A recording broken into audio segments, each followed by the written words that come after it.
In the many small emergencies of daily life, as well as in times of major crisis, the American people rely on their great nationwide system of communication services. In every phase of private, business, or community life, there is the means of summoning help or of securing information from any part of the nation or the world.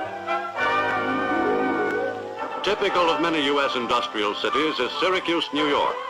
Because of its strategic factories, Syracuse fills an important role in the nation's overall economy. Syracuse has its entertainment centers as well as a bustling business life. The city takes pride in the excellence of its municipal service departments and in its school system, which is among the best in the nation. Coordinating these varied community activities and uniting the city with other parts of America are its vital lines of communication. At the city airport, air traffic is controlled by a smoothly operating system of ground air radio.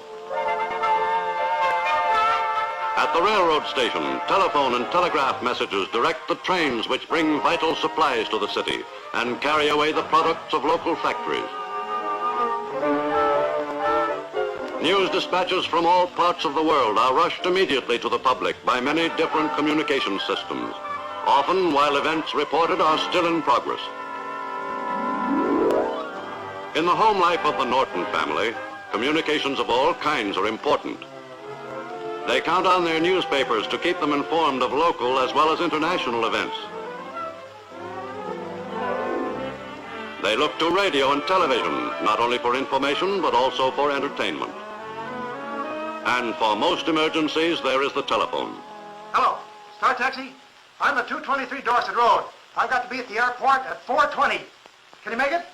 You'll make it all right, sir. Thank you. Rest job. Number 49, 223 Dorset Road, an airport job. Rush it. Number 49, 223 Dorset Road, an airport job. Rush it. 23 Dorset Road. You're there now. Okay. Of key importance among communications in many American cities is two-way radio. For many everyday activities, this is the quickest way of coordinating operations. Mr. Norton, like many Americans, has long taken this kind of service for granted. One American who does not take his communications for granted is young Chris Norton. For more than a year now, Chris has been a radio amateur, a ham, one of the more than 80,000 Americans who make a serious hobby of shortwave radio. With his home assembled rig, Chris has spoken to other amateurs in all parts of the world. For construction crews like those of the Crevec Company, two-way radio is much more than a hobby. During the course of a routine day, the foreman makes dozens of calls for additional men and materials and to report on progress. Occasionally, an emergency arises. Hello, Bill. There's been an accident up on the highway, alongside where we're working. 2 cars. About 6 people. One needs help badly. Within a few minutes, the Crevec office has notified a city hospital. Calling Mobile 2. Calling Mobile 2. Calling Mobile 2. Dr. Scott speaking. Where are you?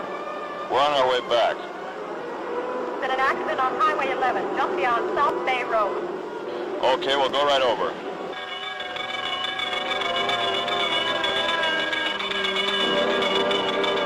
Less than 5 minutes after the foreman's call, the radio-directed ambulance arrives on the scene, and a life is saved. During every important community crisis, two-way radio is called into play by the public safety departments of Syracuse.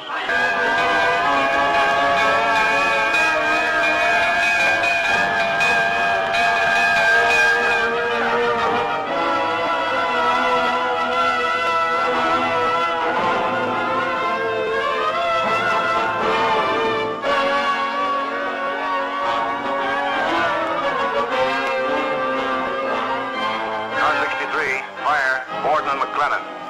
63, message received, 6-3. Here we go, Herb.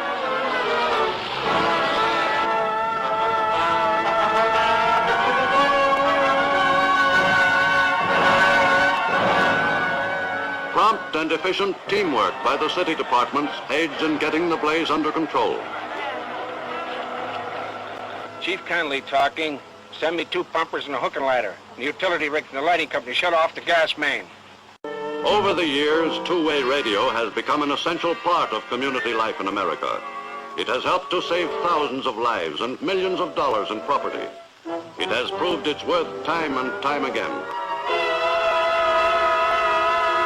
At the most unexpected times, cities throughout the world have been exposed to destruction from floods, storms, fires, earthquakes, and other disasters. At these times, the lives of those in the community depend on the efficiency with which rescue teams can work together. Communications Center for all Civil Defense Operations in Syracuse is the headquarters equipped with two-way radio. In any citywide emergency, this radio center would become the coordination point for all essential community activities. And the life of the city would depend upon the uninterrupted functioning of its equipment.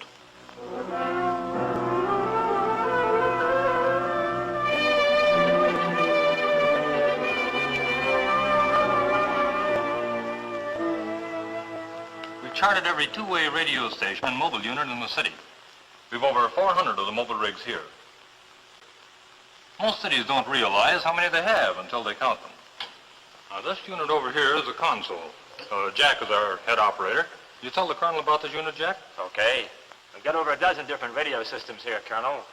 Police department, fire department, ambulances, hospitals, 5 cab companies, construction company, power company, county highway department, and so on. What's that out there? Emergency power? That's right. We figure if the telephone lines are down, the power lines will be too. That's why our mobile units are so important. They'll operate on their car batteries. Now, a lot of the key stations in our network have generators like this one. And the fire and police departments have standby stations to take over in case the main station is hit. If both of them are knocked out, we can take over for them. Oh, the hams have their own emergency hookup, too, that ties in with us. I'd like to have you meet one of them, Colonel. Chris Norton, Colonel Cavanaugh. Chris goes to the university here. If there's an emergency, the radio amateurs will be on hand to help operate the station and keep check on the equipment. It operates on the amateur frequencies. About, 20 of us have mobile rigs. This keeps them in contact with headquarters. Thank you, Chris. Well, there's only one thing more I can think of.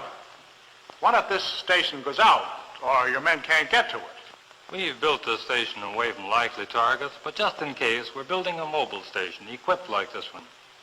It'll be kept a long way out of the city, ready to move in the event this one is damaged. It's all part of our civil defense plan for communications defense in depth.